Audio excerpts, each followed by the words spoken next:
109년 사이에 한반도는 1.6도씨가 올랐더라고요. 그러니까 지구 평균보다 상승 속도가 빠르기도 하고, 그린피스가 시뮬레이션을 통해 가지고 한국에서도 태풍이 불어온 시기에, 만조 시기에 이 해수면 상승까지 영향을 미쳤을 때 2030년, 40년을 전후로 했을 때 인천공항이라든지 또는 우리 부산의 수영구 일대, 이 일대가 이렇게 영향을 받을 수 있다라는 이런 보고서 같은 것들도 나오고 있으니까.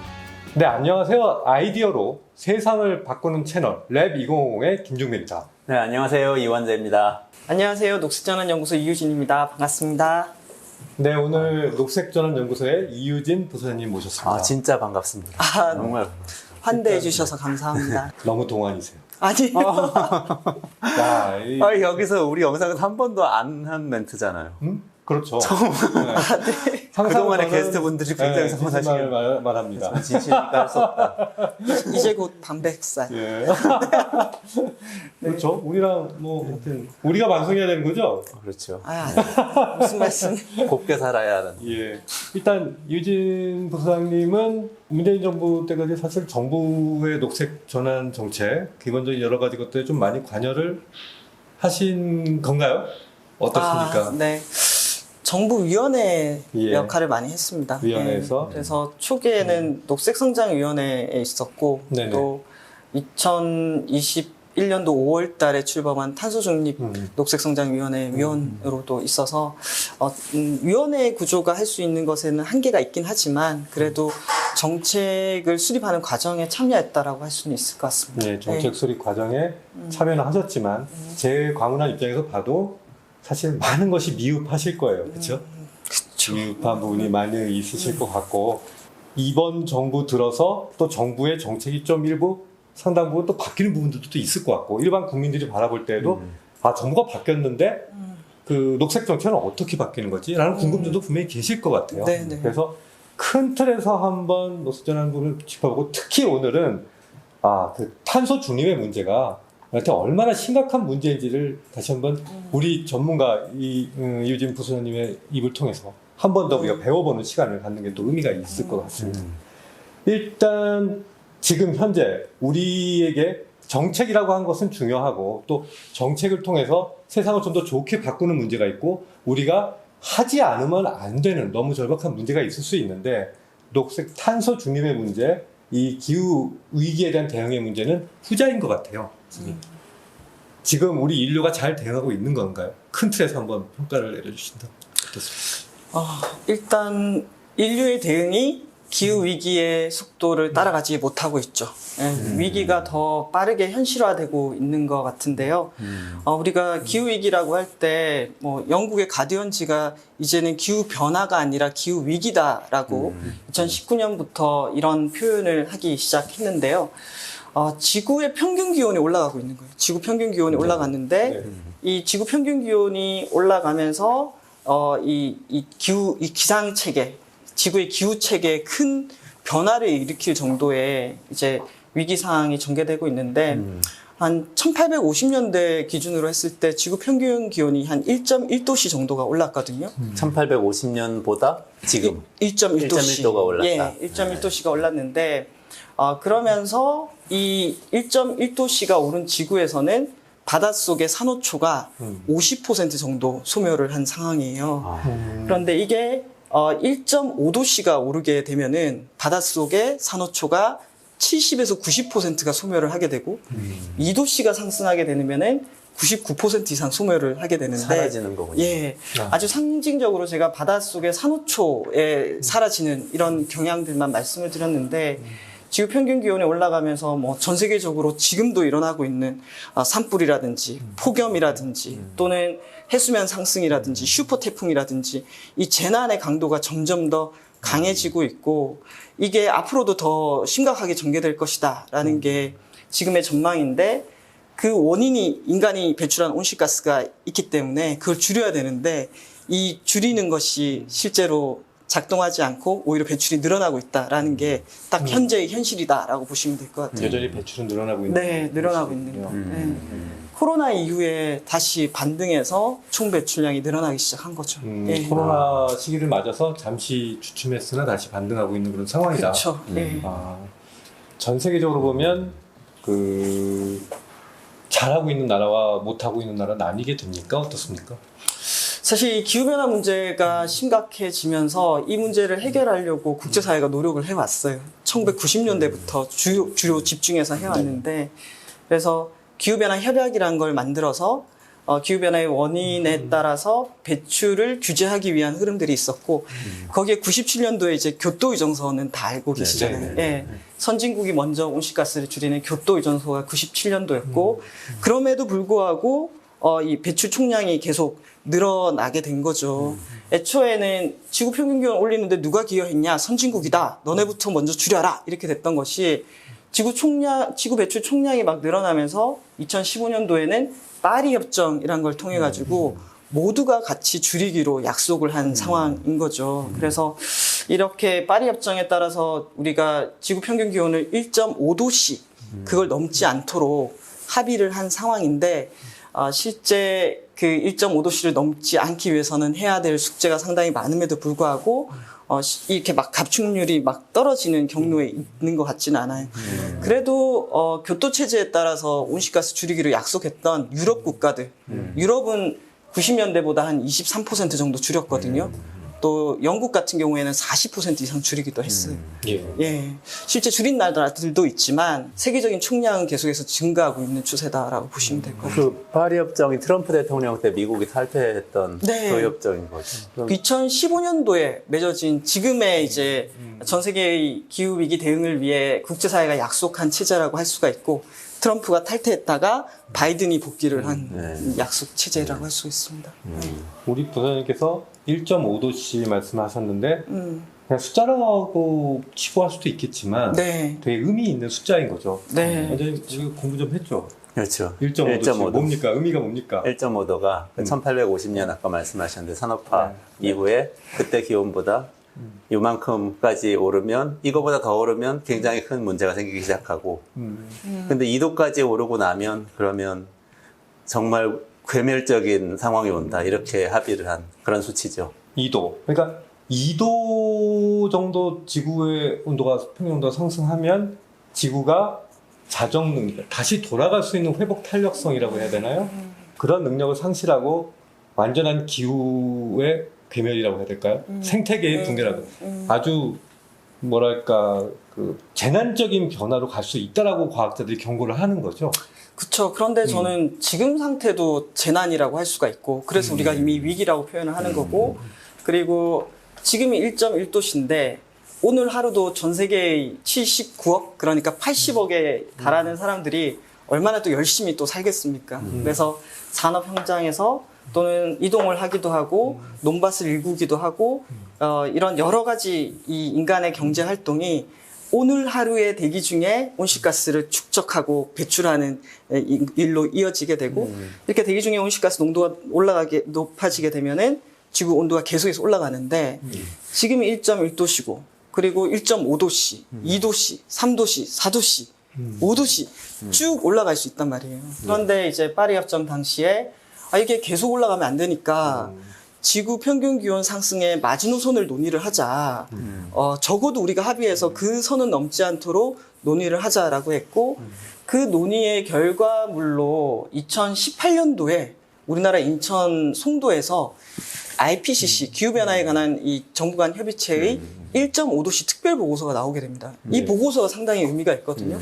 그래서 이 과학자들이 1.5도씨에서 지구에서 일어나는 일들, 전망, 그리고 2도씨의 전망, 이런 것들을 하게 되고, 그 전망 속에 아까 제가 말씀드렸던 1.5도씨가 올라가게 되면은 바닷속의 산호초가 70에서 90, 그런데 2도씨를 넘게 되면은 99% 이상 소멸. 그래서 산호초뿐만 아니라 해수면 상승이라든지 또는 북극에 있는 해빙의 소멸 빈도라든지, 2도씨가 되면은 북극에 떠 있는 이 바다빙하, 이 해빙이 10년에 한 번씩 다 녹아버리는 걸로 나타나요. 2도씨가 되면은. 그러면 북극의 해빙에 이 지구 전체의 기상체계에 미치는 영향을 생각해 봤을 때 2도씨의 파괴력이 이제 느껴지게 되는 거죠. 그러면서 1.5도씨를 넘지 않아야 한다. 지금도 위험하지만. 그렇다고 1.5도씨도 안전한 건 아니지만 적어도 그 이상 오르지 않도록 우리가 노력해야 된다라는 합의가 이루어진 거죠. 지금 벌써 물에 잠길 위험이 생긴 나라들이 있지 않나요? 몰디브가 그렇다고. 또 그 화면 이미지상으로 되게 강렬했는데 네. 제가 지금 그 나라 이름이 생각이 안 나는데 어떤 나라 대표가 바다 위에 그러니까 잠기고 있는 땅 위에서 거기서 브리핑을 하는 장면이 투발루. 예, 투발루 외무부 장관이 지난해 외무장관이 예, 맞아요. 아주 강렬한 인상으로 다가오더라고요. 네.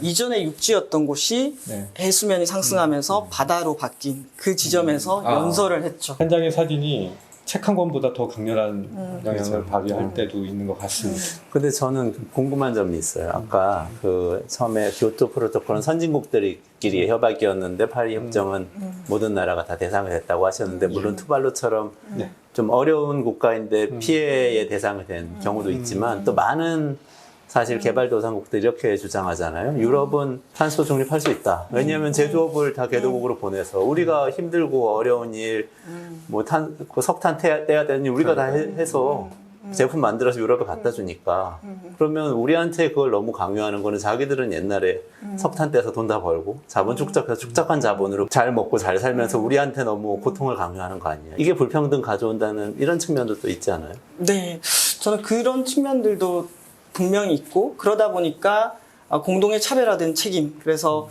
먼저 많이 배출했던 선진 국가들의 책임을 상당히 강조하는 측면들이 있고요.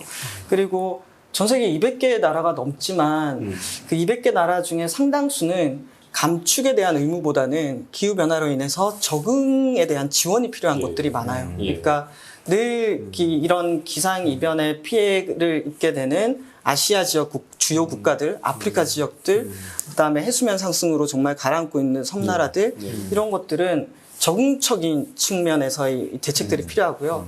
그랬을 때 사실 전 세계 배출량의 25% 누적 배출량의 책임은 미국이 있거든요. 그러다 보니까 선진국이 훨씬 더 빠르게 줄이고 또 동시에 비용을 대서 개도국들의 지원을 도와야 되는 측면들이 있긴 해요. 그런데 지금 세계 기구들 중에서 미국의 오바마 정부 때 만든 주요 경제국 기구라는 이 논의체가 있어요. 네. 근데 이 주요 경제국 기구에는 미국이라든지 뭐 우리나라도 들어가 있고 멕시코도 들어가 있고 또는 뭐 이 중국, 인도 이런 데가 들어가 있는데 이 17개 국가가 배출하는 총량이 전 세계 배출량의 80%. 예, 80%. 예.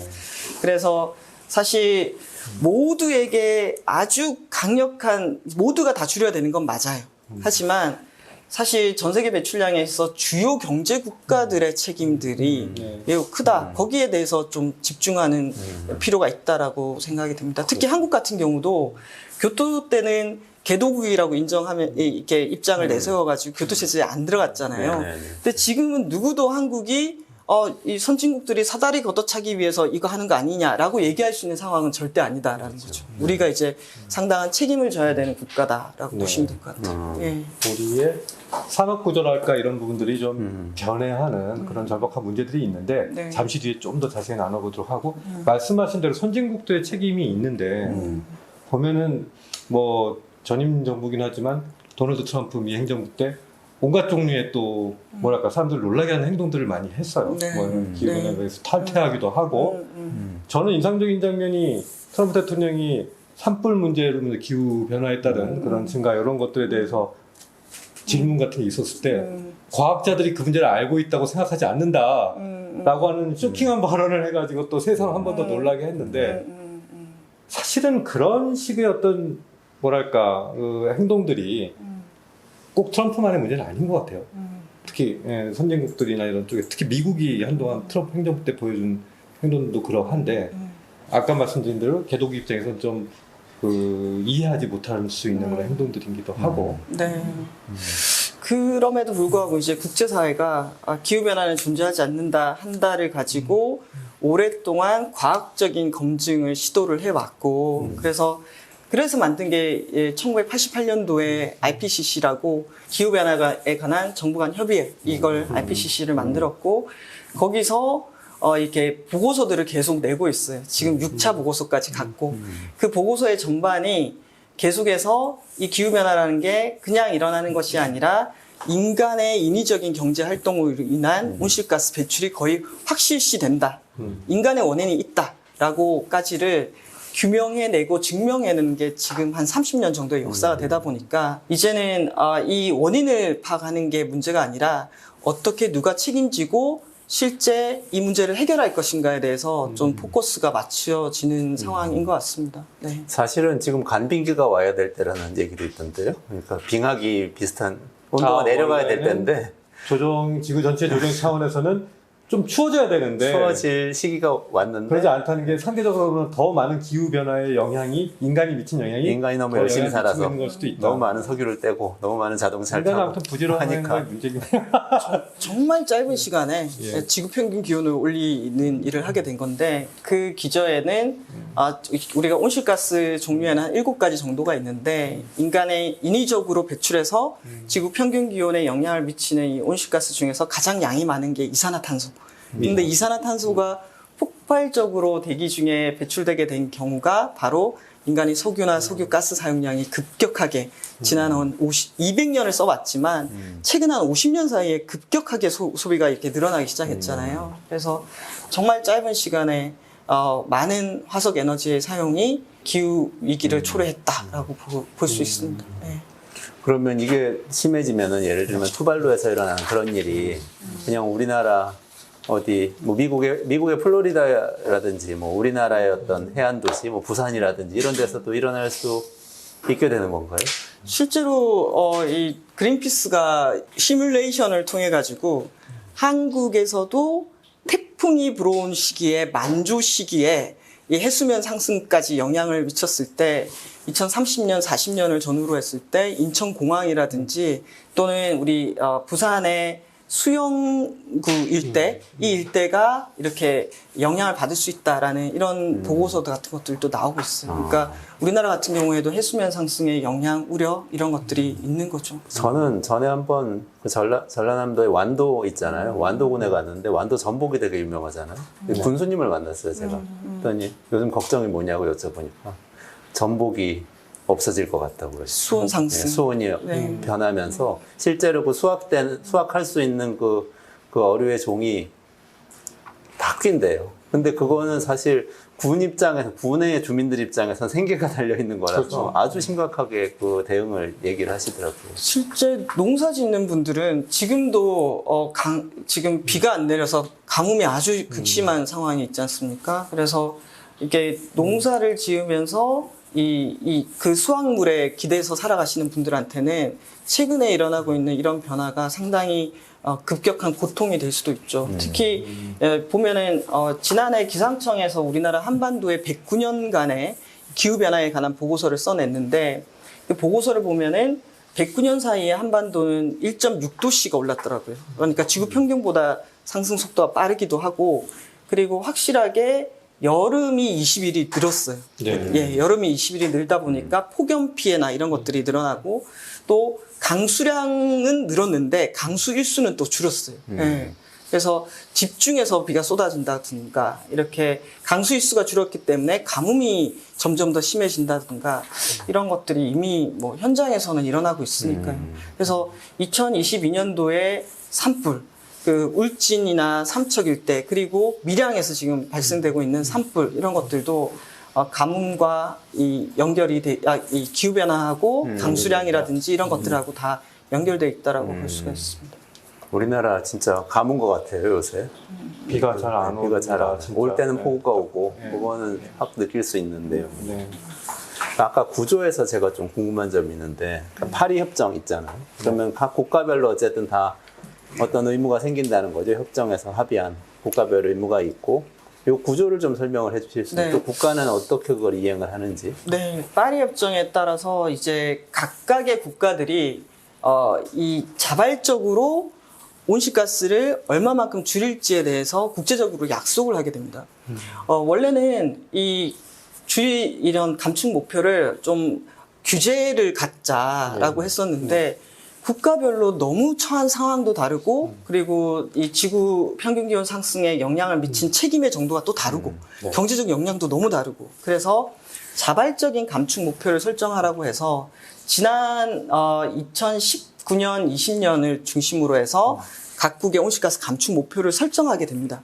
그런데 2020년도에 이 많은 국가들이 지구 평균 기온 1.5도씨 이하를 안정화시키려면은 탄소 중립을 해야 된다라고 이 탄소 중립이라는 엄청난 목표가 설정이 되면서 각각이 국가들이 2030년까지 줄이기로 약속했던 감축량을 끌어올리는 작업들을 하게 됩니다. 네. 그래서 지금은 주로 2030년까지 주요 국가들이 온실가스를 얼마만큼 줄이겠다라는 것들을 목표로 하고 있는데요. 우리나라 같은 경우에도 지난해 감축 목표를 끌어올려서 2018년도 배출량에 비해서 40%를 2030년까지 줄이겠다 이렇게 목표를 설정해 두고 있습니다. 그럼 이게 목표 설정으로만 끝난 게 아니라 한 2년 뒤부터 시작해서 경년 투명성 보고서라고 해서 각각의 국가들이 자기들이 약속한 목표량을 네. 지키는지 안 지키는지를 이렇게 보고 체계를 갖도록 돼 있습니다. 우리나라는 2024년까지 보고를 또 해야 되는 2년마다 그런 보고를 해야 되는 상황입니다. 네. 탄소 중립이라는 게 네. 좀 개념 설명을 한번 해주실 수 있을까요? 네네. 탄소 제로가 아닌 거죠. 탄소 제로의 개념을 포함하는 게 저는 탄소 중립인 것 같은데요. 좀 말씀을 드리면은 2018년도에 IPCC의 1.5도씨 특별 보고서. 네. 이 보고서 정말 말씀드렸죠. 중요했어요. 그래서 그 보고서가 적어도 1.5도씨는 넘어서는 안 된다라고 얘기했고 그걸 넘지 않으려면은 어떻게 해야 되느냐라고 했을 때 2050년 이전에 탄소 중립을 해야 된다라고 얘기를 하게 됩니다. 2050년에 이전에 탄소 중립을 한다는 거는 인간이 대기 중에 추가로 이산화탄소를 배출하지 않는 상태. 그러니까 지금 지구에 인간이 79억 정도가 살고 있잖아요. 네. 그럼 이 79억이 대기 중에 추가로 이산화탄소를 뿜지 않아야 되니까 추가로 안 뿜으려면은 배출 제로여야 되는 거죠. 배출 제로를 하거나 아니면은 추가로 배출한 것을 상쇄시키는 흡수량이 있어가지고 예. 배출한 것을 플러스된 것을 마이너스 시켜가지고 말 그대로 넷 제로 그러니까 0으로 만드는 게 탄소 중립이라고 할 수가 있습니다. 그런데 뭐 이 흡수를 할 수 있는 게 현실적으로 현재 작동하는 것은 숲이 흡수하는 건데 네. 이게 숲이 흡수하는 게 얼마 되지 않기 때문에 그러려면은 배출량 자체를 거의 바닥까지 0에 수렴하도록 줄여야 되는데 그 얘기는 대기 중에 인간이 이산화탄소를 추가로 배출하지 않는다. 거의 이산화탄소 배출의 가장 주요 배출원이 화석에너지에 있기 때문에 네. 화석에너지를 사용하지 않는 사회를 2050년 전에 만들어야 된다. 그게 탄소 중립이라고 할 수가 있습니다. 그런데 이게 또 이 전 세계가 이산화탄소만 이렇게 할 게 아니라 사실은 이산화탄소만이 아니라 온실가스 배출량도 있기 때문에 주요하게 선진국은 탄소 중립이라고 할 때 이산화탄소만을 얘기하지 않고 메탄가스라든지 아산화지수라든지 모든 온실가스를 중립화하는 것을 탄소 네. 중립이라고 하는데요. 네. 우리나라도 계획을 세울 때는 이산화탄소뿐만 아니라 모든 온실가스를 중립화하는 것을 2050년도에 목표로 수립했기는 했습니다. 근데 이게 정말 엄청난 거 아니에요? 그렇죠. 탄소 엄청난 것 같은데요. 네. 그래서 배출을 2050년이면 세계 인구가 100억으로 늘어나거든요. 그런데 100억이 대기 중에 이산화탄소를 추가로 뿜어내지 않는 상태. 그게 탄소 중립입니다. 근데 지금 뭐라도 하면은 다 탄소를 뿜어내는 거 일단 아닌가요, 우리가? 저도 호흡을 하면서 이제 그건 좀 너무 미약하다 치고 지금 이 공간에서도 예. 저희가 카메라를 돌리고 지금 조명이 있고 에너지가 쓰이고 있잖아요. 네. 그럼 저희 3명만 하더라도 지금 이 순간에 대기 중에 이산화탄소를 뿜어내게 되는 건데 그렇죠. 탄소 중립이 10억이 대기 중에 추가로 이산화탄소를 뿜어내지 않는 상태를 2050년 전에 그게 탄소 중립인 거죠. 정말 혁명적인 거네요. 그거는 사실 우리가 화석 에너지를 쓴 지 200년이 넘었는데 30년 안에 화석 에너지로부터 벗어나야지 달성할 수 있는 목표라고 할 수가 있습니다. 자, 그냥 얼핏 느끼기에는 우리도 조금씩은 뿜어내는데 그리고 이거 뿜어내는 것들을 어떻게 그럼 상쇄시키지? 솔직히 좀 안 와닿아요. 그 우리나라가 어쨌든 그 방향으로 지금 나아가고 있는 것들이 이행을 하고 있는 건지 또 이행을 못하고 있다면 무엇이 문제인 건지 이런 부분들 조금 가시적으로 좀 이행을 어떻게 하죠? 그리고 그게 예. 궁금해요. 여러 가지로 궁금한 게 많아지는데. 그렇죠. 예. 네. 그래서 사실 그 2018년도에 IPCC 보고서에서 전 세계 이산화탄소 배출량이 막 늘어나다가 네. 2020년을 정점으로 해서 바닥까지 이렇게 떨어지는 그래프가 바로 탄소 중립 그래프인데 네. 그 그래프와 겹쳐지는 게 지금 오늘 하루 전 세계 사람들이 열심히 경제 활동을 하면서 에너지 없이는 못 살아갈 텐데 네. 이 사람들이 사용하는 에너지의 80%가 화석 에너지, 화석 예, 에너지. 석유, 석탄, 가스잖아요. 네. 그럼 이게 30년 안에 쫙 내려가서 0이 된다. 그럼 에너지가 바뀌면은 에너지와 연동되어 있는 산업, 건물에서의 뭐 냉난방이라든지 수송이라든지 먹거리를 생산하는 농축수산 영역이라든지 이 모든 영역이 다 완전히 바뀌어야 되는 거죠. 그런데 이 놀라운 일들을 지금 전 세계 137개 국가가 선언을 한 거예요. 137개 국가가. 네, 예. 하겠다고. 우리도 그 중에 하나죠. 우리도 선언을 한 거예요. 네네. 2020년에 선언을 했고, 그런데 이게 너무나 엄청난 일이잖아요. 그러면 이게 어떻게 가능해? 라고 하면서 시작된 게 지난해 이맘때 출범한 그 탄소중립위원회에서 탄소중립 시나리오 작업을 하게 됩니다. 거기도 그리고- 참여하신 거죠? 네, 직접? 거기에 참여를 했었습니다. 그래서 탄소중립 시나리오 작업을 할 때 그 상상해 가세요. 5천만 명이 지금 우리나라에서 열심히 살고 있잖아요. 그럼 이 5천만 명이 1년 동안 열심히 살았을 때 대기 중에 온실가스를 얼마만큼 뿜어낼까가 측정이 되어 있는 거죠. 이게 온실가스 인벤토리라고 하고 우리나라에는 온실가스 종합정보센터라는 기관이 있어서 한국의 이 전체 배출량을 계산하고 데이터화하는 작업을 하고 있어요. 그랬을 때 우리나라가 2018년도가 가장 온실가스를 많이 배출한 해예요. 2018년도가 폭염으로 매우 엄청 여름이 더웠던 더운 해요. 납니다. 네, 맞습니다. 그러면은 그때 우리가 뿜어냈던 게 7억 2천만 톤 정도가 돼요. 그러니까 온실가스 단위를 계산을 했을 때 네. 7억 2천만 톤 정도가 되는데 그때 기준으로 우리나라의 숲이 흡수할 수 있는 그러니까 CO2 배출한 것을 상쇄할 수 있는 양이 4천만 톤 정도가 되거든요. 그러면은 2050년도에 2018년도 기준을 된다 그러면은 얼마만큼 변화를 만들어야 되는 거죠? 그러니까 4천만 톤을 흡수할 수 있을 거니까 배출도 얼마만큼만 해야 되는 거죠? 4천만 톤만 할 수 있는 거죠. 4천만 톤. 네, 그러면은 아까 7억 2천만 톤이었는데 6억 8천만 톤을 줄여야 되는 거예요? 예, 그걸 몇 년 안에? 28년 안에. 이게 우리가 50% 선언한 이상을 줄이는 거네요? 그쵸. 이게 지금 우리가 사실 선언한 탄소 중립이에요. 근데 걱정이 되는 게, 지금 뭐 별다른 가시적인 움직임들은 안 보여서, 네. 할 수 있어요? 그리고 그냥 발표해놓고 다 끝났다고 생각하는 거 아닌가, 이거는?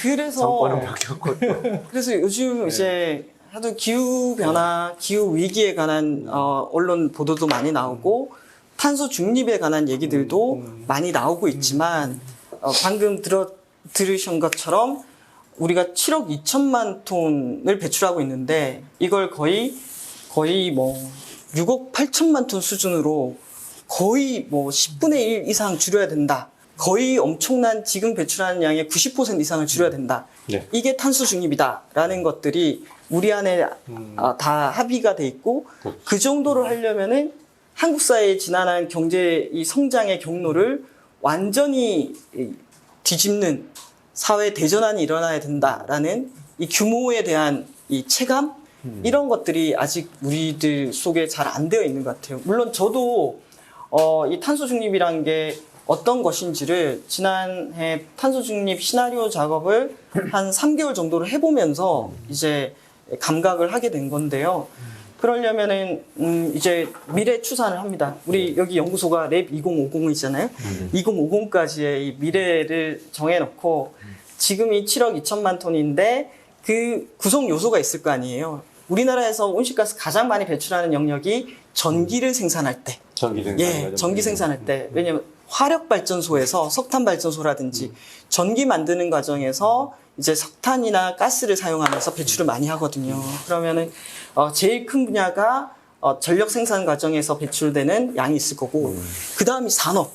우리나라의 이 반도체, 철강, 시멘트, 산업 분야의 배출량이 또 있을 거고, 또 건물에서 냉난방 과정에서 소비되는 양과 배출량이 있을 거고, 그 다음 수송. 우리나라 등록된 차량이 2,500만 대거든요. 2,500만 대. 네, 2,500만 대는 거의 많은 부분이 물론 최근에 5% 정도가 전기차로 보급이 됐지만 거의 석유를 기반으로 달리는 차량이잖아요. 그럼 거기서 뿜어내는 양이 있을 거고, 또 폐기물 매립지나 폐기물 처리 과정에서 배출되는 양이 있고, 또 농업 활동을 하면서 농기계를 사용하거나 또는 유리 온실이나 온실에서 난방을 하거나 또는 축산에서 벼에서 이렇게 배출되는 메탄가스 이런 것들이 있거든요.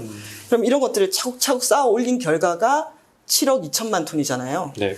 그러면 이걸 가지고 이제 저희가 어떻게 작업을 했냐면은 정부 각 부처로 하여금 모든 수단을 다 가지고 와서 2050년도에 배출량을 최대로 줄일 수 있는 방법들을 다 동원을 하는 거죠. 그러면 이제 시나리오 A 같은 경우가 7억 2천만 톤을 8천만 톤 수준으로 줄이고 8천만 톤을 10분의 1로 줄이고. 네, 8천만 톤을 흡수하는 계획을 수립하는 거예요. 숲을 2배로 늘려야 돼요, 그럼? 그런데 숲은 또 우리나라의 흡수 능력이 네. 떨어지기 때문에 아까 제가 4천만 톤 정도를 지금 2018년도에 흡수할 수 있는데 네. 이게 오히려 2050년이 되면은 흡수량이 2,500만 ton 수준으로 떨어집니다. 떨어지나요? 예. 그러면 아까 8천만 톤 흡수한다고 그랬는데 나머지 그 8천만 톤 남은 이거 6,500만 톤은 어디서 가느냐라고 했을 때 5,500만 톤. 이게 바로 탄소 포집 저장 기술이에요. 근데 이 탄소 포집 저장 기술에 대해서는 저희 이 논의할 때도 과연 포집은 가능한데 그 포집에서 안정적으로 저장할 공간이 있느냐 이런 문제가 있는 거죠. 그래서 만약에 2050년도에 기술이라든지 이런 것들을 감안해서 5,500만 톤 정도를 흡수할 수 있다라고 돼 있는데 만약 이걸 흡수 못한다 그러면은 어디서 줄여야 돼? 배출량에서 또 더 줄여야 되는. 예. 더 줄여야 되는 상황이 올 수도 있다. 네. 10분의 1로 줄여놓고 나서도 더 줄여야 될 수도 있다. 네. 그래서 그런데 10분의 1로 줄이는 것도 정말 만만치 않잖아요. 그러려면은 시나리오 A 같은 경우에는 우리나라에 있는 모든 화력 발전소를 2050년 이전에 중단한다. 그래서 전력 생산 분야에서는 배출량이 0이 되는 시나리오가 시나리오 A에 들어가 있는 겁니다. 그리고 이 산업 부분은 지금 배출량의 거의 5분의 1 수준으로 줄이는 거. 그리고 나머지 건물이나 수송이나 그다음에 뭐 폐기물 영역은 어마어마하게 감축을 해야 되는 건데요. 예를 들면은 건물 분야의 시나리오 A를 보게 되면은 우리나라에 있는 모든 건물은 제로 에너지 건물이거나 그린 리모델링이 된 상태가 돼야지 그 목표를 달성할 수 있고, 또 수송 분야에서 그 시나리오 A를 달성하려면은 우리나라에 등록된 뭐 거기에도 이제 수요 관리라든지 이런 것들도 들어간 전제를 두고서라도 2050년도에 우리나라의 거리를 달리는 모든 차량은 98%가 전기차나 수소차로 바뀌었을 때 그 정도 감축이 가능한 거라고 할 수가 있습니다. 그래서 이 탄소 중립으로 가려고까지 우리가 시간이 한 28년 정도가 남았는데 우리가 만들어내야 되는 30년 사이에 진짜 이 목표를 달성한다고 했을 때 해야 되는 이 변화, 만들어내야 되는 변화는 정말 엄청난 거라고 할 수가 있죠. 그래서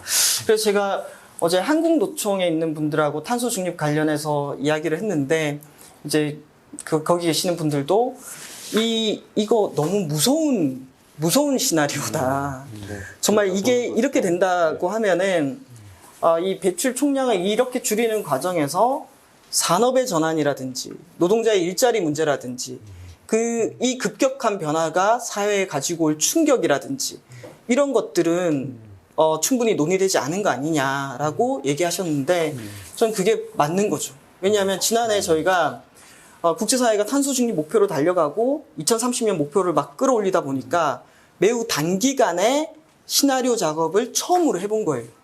처음으로 해보면서 이게 적어도 이 정도의 노력을 하면은 탄소 중립 사회가 가능하겠다 정도를 작업을 한 거예요.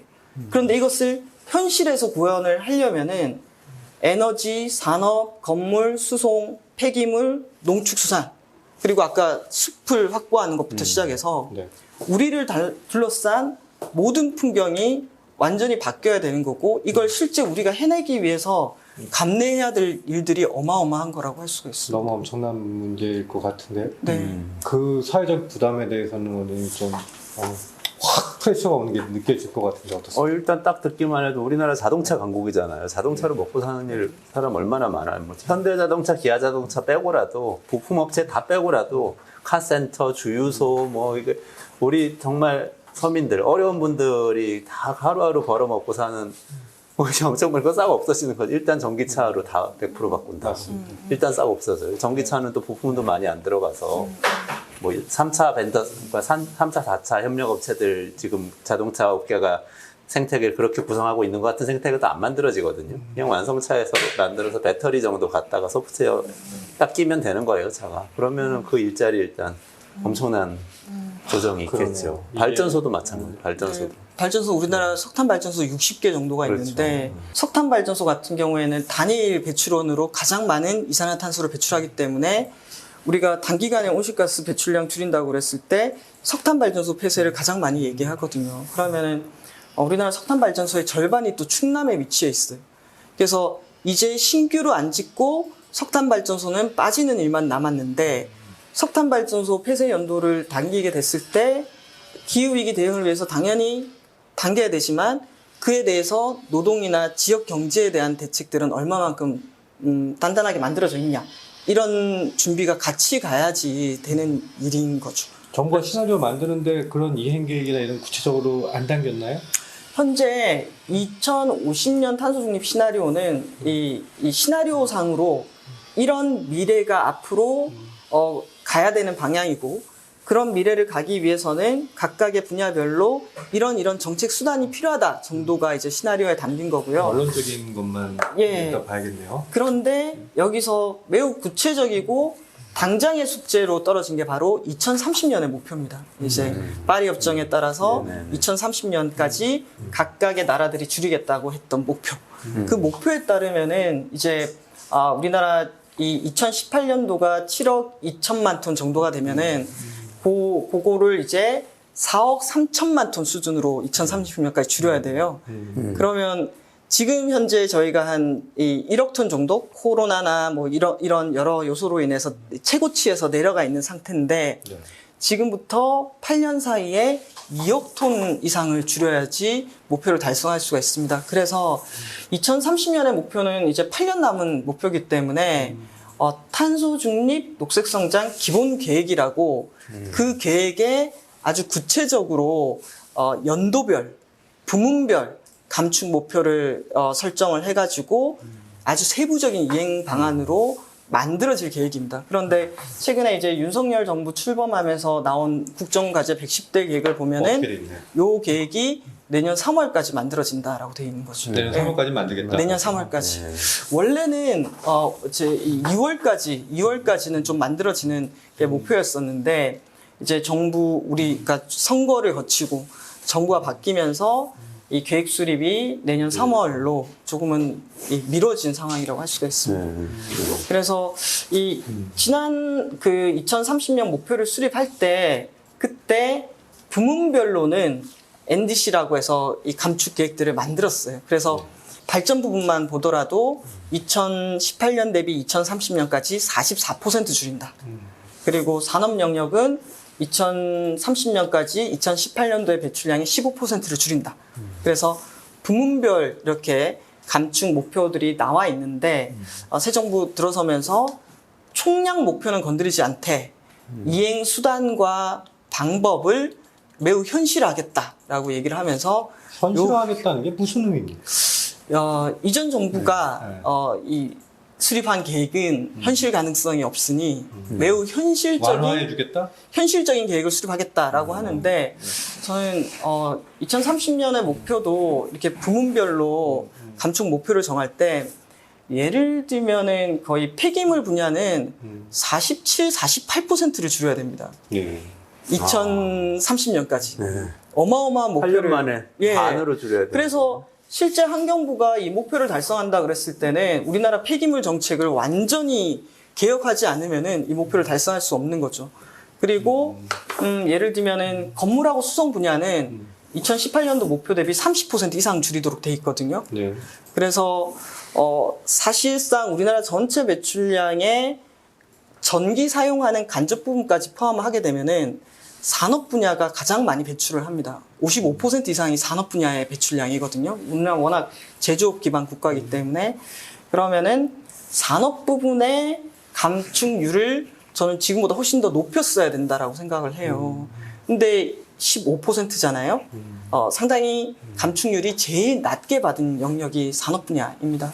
근데 이제 이 새 정부 입장에서는 산업 부분이 과하다라고 생각하는 것 같아요. 그런데 총량을 지키는데 산업 부분의 감축률을 줄여주게 되면은 산업 부분이 해야 될 일을 건물, 수송, 폐기물, 농축수산 또는 전환, 에너지 영역에서 해야 되는데 저는 이것을 어떻게 매우 현실 가능하고 실행할 수 있는 NDC, 그러니까 2030 목표로 다 새로 수립할지 저는 사실은 쉽지 않을 거다라고 생각합니다. 예. 이게 참 많은 세부적인 강론으로 들어가면 끝도 없이 우리가 정말 토론을 나눠야 될 부분인데 네. 일단 시청자들이 좀 이해를 위해서 확실하게 짚고 나가면 산업 부문의 비중이랄까 전체 네. 탄소에서 어느 정도 수준인 건가요?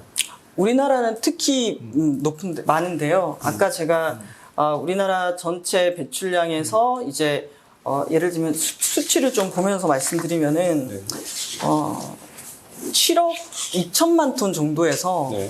2억 6천만 톤 정도가 전환 분야, 그리고 2억 한 5천만 톤 정도가 산업 분야예요. 5천만. 예, 그런데 이 전환 분야에서 사용하는 것도 산업에서 전기를 사용하는 것들이 있기 때문에 그런 것까지 다 더하게 되면은 우리나라 전체 온실가스 배출량의 55% 이상을 산업 분야에서 쓴다라고 55%. 하시면 될 것 같습니다. 네. 자, 55% 사실 그 제일 묵직한 비중인 거죠. 네네. 여기 안 줄이고 사실 우리가 목표 이룰 수 없는 거잖아요. 게다가 문제는 이게 요즘 요 부분은 분명히 시청자들이 기억을 해주셔야 되는 게 정권은 5년이고 일단 자기 5년 동안에 부담되고 힘든 그 슬림 다이어트는 안 하려고 하는 게 통념인 거죠. 이 부분 깨어 있는 사람들이 계속 지적하고 강제하지 않으면은 우리가 함께 망가지는 시기로 갈 수밖에 없다. 이 부분을 꼭 기억을 해 주셔야 될 필요가 있을 것 같아요. 그래서 전환 부분이라고 하면 예를 들어서 화력 발전 이런 부분들을 말씀하시는 네. 거잖아요. 그 부분은 어쨌든 이제 더 건설 안 하고 줄여가겠다고 하니까 좀 봐야 되지만 덧붙여서 2억 5천만 그리고 연관된 부분들이 실제로 바뀌어야 된다. 그거 강조해야 된다. 그 부분에서 정부가 내년 3월이라고 하셨죠. 제대로 된 정책 내놓지 않으면 분명히 우리가 문제 제기를 해야 되는 부분이겠네요. 이제 저는 우리가 계획 수립에 너무 시간을 많이 보내고 있다라고 생각해요. 물론 계획을 수립하는 과정에서 많은 사람들이 참여하고 의견을 들으면서 가야 되기도 한데 지금은 시간이 가고 있기 때문에 이 실행도 같이 빠르게 진행이 돼야 되는 게 아닌가라는 생각이 듭니다. 그리고 이제 2030년이면은 현재 윤석열 정부의 임기가 2027년 5월이잖아요. 그래서 문재인 정부에서는 탄소 중립을 결정하고 2030년의 목표를 수립하는 이 역할이었다면은 윤석열 정부는 세부 이행 방안도 만들겠지만 실제로 감축을 해야 되는 우리가 2030년까지 40%라 그러면은 2027년 5월이에요. 네. 이 40% 감축의 30% 이상은 여기서 실질적으로 배출량을 줄여줘야 되는 거고 이게 실질적으로 줄어들려면은 그냥 우리가 계절적인 요인, 폭염이 안 와서 배출량이 줄었다라든지 코로나가 와서 이 경제 활동이 위축되면서 자연스럽게 줄었다라든지 이런 줄어드는 방식이 아니라 우리의 산업, 경제 구조, 그다음에 여러 도시 구조 자체가 배출량을 줄일 수밖에 없도록 구조적인 변화를 만들어내야 되는 거죠. 그래서 이 정부가 상당 부분의 감축을 실행해야 되는 책임이 있는 이 시기에 정부를 맡았다라고 보면 될 것 같아요. 네. 진짜 중요한 정부네요. 네. 윤석열 정부가. 정말 중요한 기후위기 역할을 하는 관련해서. 거죠. 듣고 계시죠? 매우 막중한 임무를 갖고 계신 것 같습니다. 워낙 큰 문제고 중요하지만 또 너무 우리가 주구장창 얘기를 할 수 없으니까 간략하게 정리하면 저는 우리가 국민들이 그 아이의 성적을 책임져야 될 부모의 입장인 것 같아요. 근데 우리 아이가 우리 정부가 그 기말고사를 보기 위해서 계획만 세우고 있어. 일주일 남겨놓고 계획만 세워놓고서 잠들었어요. 계획을 세우는데 너무 피곤해요 하고 잠들어 버렸어. 이거 어떻게 해야 됩니까? 깨워서 깨워야죠. 공부시켜야죠. 깨워야죠. 여러분 깨워서 공부를 시켜야 된답니다. 자, 이건 다시 2부로 찾아뵙겠습니다. 감사합니다. 감사합니다. 감사합니다.